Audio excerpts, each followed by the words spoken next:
स्वागत है आपका इस अद्भुत और रहस्यमयी कथा में, जहां हम आपको ले चलेंगे एक ऐसे शाही जीवन की ओर जिसने मोह और वैराग्य के बीच की सीमा को पार किया।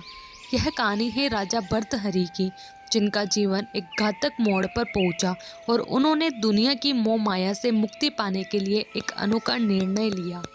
राजा भर्तृहरि एक समय के सबसे शक्तिशाली और सम्मानित शासक, जिनके पास ऐश्वर्य और सुख सुविधाओं की कोई कमी नहीं थी।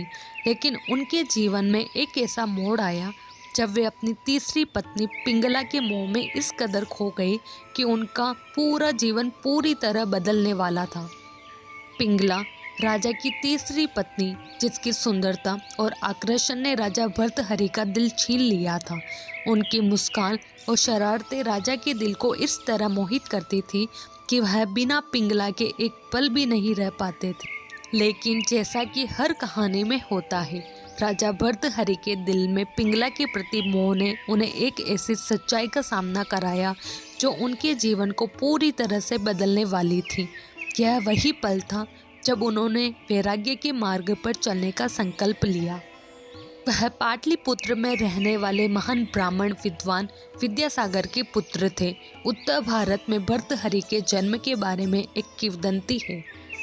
विद्यासागर ने युवावस्था में ही अपने गुरु से वेदों की शिक्षा ली, लेकिन वे उस अध्ययन से संतुष्ट नहीं थे और सभी शास्त्रों के बारे में और अधिक जानना चाहते थे। और इसलिए उन्होंने एक ऐसे गुरु की तलाश में यात्रा शुरू की जो उन्हें वह सब सिखा सके जो वे चाहते थे।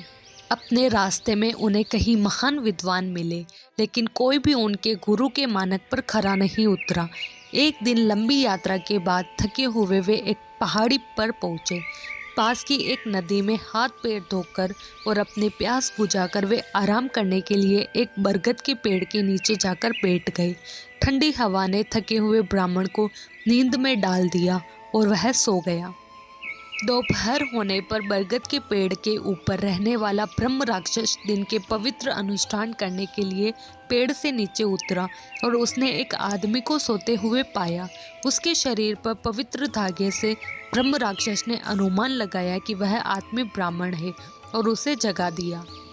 जागने पर विद्यासागर को आश्चर्य हुआ कि दाढ़ी वाला ब्रह्म राक्षस उसके सामने खड़ा था। आपसे पूछताछ के बाद विद्यासागर ने उसे अपने मिशन के बारे में बताया।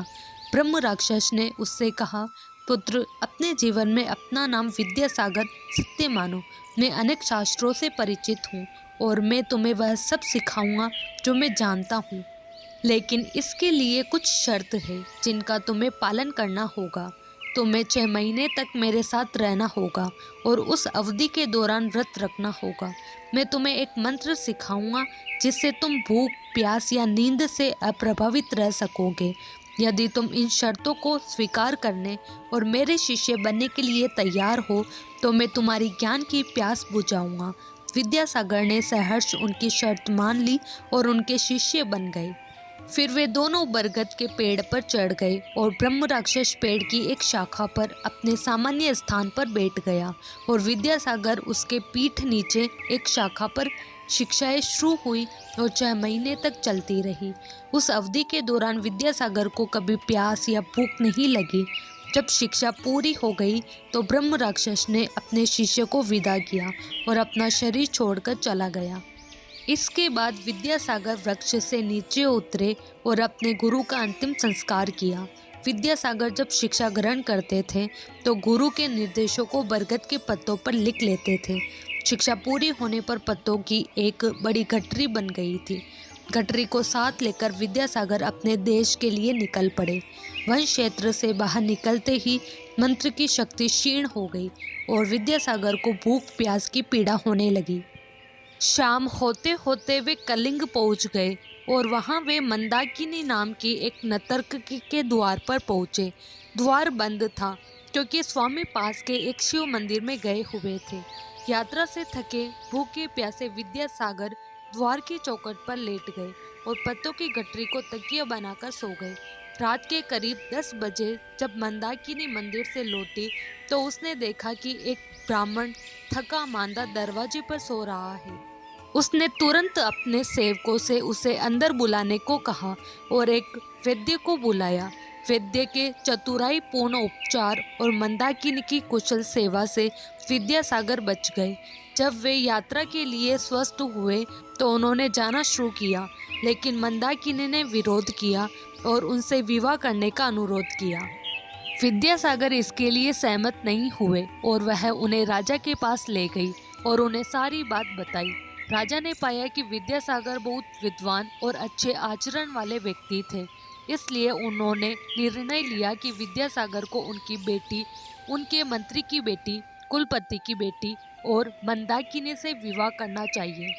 उन दिनों एक नियम था कि ब्राह्मण को सभी उच्च जातियों में विवाह करने के बाद ही शूद्र से विवाह करना चाहिए। राजा के निर्णय ने विद्यासागर के लिए शूद्र कन्या मंदाकिनी से विवाह करने की इस कठिनाई को दूर कर दिया। सभी विवाह कर्म में संपन्न हुए। राजा की बेटी का नाम कलावती, मंत्री की मालती और कुलपति की सुमंगली था। प्रत्येक ने एक पुत्र को जन्म दिया। ब्राह्मण लड़के का नाम वररुचि, क्षत्रिय लड़के का विक्रमादित्य, वैश्य लड़के का भट्टी और शूद्र लड़के का नाम भर्तहरि रखा गया। जब कलिंग के राजा बूढ़े हो गए तो उन्होंने विद्यासागर को राज्य दे दिया और जब विद्यासागर की मृत्यु हो गई तो उनके सभी अन्य पुत्रों ने भर्तहरि को राजा बना दिया। भर्तहरि ने मृत्युशैया पर अपने पिता को वचन दिया कि वे सुनिश्चित करेंगे कि उनके यहाँ कोई पुत्र पैदा न हो। इसलिए हालांकि भर्तहरि ने 3 पत्नियां विवाह की, लेकिन वे इस बात के प्रति सावधान रहे कि उनसे कोई संतान न हो। राजा भर्तहरि प्राचीन उज्जैन में बड़े प्रतापी राजा हुए। राजा भर्तहरि अपनी तीसरी पत्नी पिंगला पर मोहित थे और वे उस पर अत्यंत विश्वास करते थे। राजा पत्नी मोह में अपने कर्तव्यों को भी भूल गए थे। उस समय उज्जैन में एक तपस्वी गुरु गोरखनाथ का आगमन हुआ। गोरखनाथ राजा के दरबार में पहुँचे। भर्तहरि ने गोरखनाथ का उचित आदर सत्कार किया। इससे तपस्वी गुरु अति प्रसन्न हुए। प्रसन्न होकर गोरखनाथ ने राजा को एक फल दिया और कहा कि यह खाने से वह सदैव जवान बने रहेंगे, कभी बुढ़ापा नहीं आएगा, सदैव सुंदरता बनी रहेगी। यह चमत्कारी फल देकर गोरखनाथ वहां से चले गए। राजा ने फल लेकर सोचा कि उन्हें जवानी और सुंदरता की क्या आवश्यकता है। चूँकि राजा अपनी तीसरी पत्नी पर अत्यधिक मोहित थे, अतः उन्होंने सोचा कि यदि यह फल पिंगला खा लेगी तो वह सदैव सुंदर और जवान बनी रहेगी। यह सोचकर राजा ने पिंगला को वह फल दे दिया। रानी पिंगला भर्तहरि पर नहीं बल्कि उसके राज्य के कोतवाल पर मोहित थी। यह बात राजा नहीं जानते थे। जब राजा ने वह चमत्कारी फल रानी को दिया तो रानी ने सोचा कि यह फल यदि कोतवाल खाएगा तो वह लंबे समय तक उसकी इच्छाओं की पूर्ति कर सकेगा। रानी ने यह सोचकर चमत्कारी फल कोतवाल को दे दिया। वह कोतवाल एक वेश्या से प्रेम करता था और उसने चमत्कारी फल उसे दे दिया ताकि वेश्या सदैव जवान और सुंदर बनी रहे। वेश्या ने फल पाकर सोचा कि यदि वह जवान और सुंदर बनी रहेगी तो उसे यह गंदा काम हमेशा करना पड़ेगा, नरक समान जीवन से मुक्ति नहीं मिलेगी।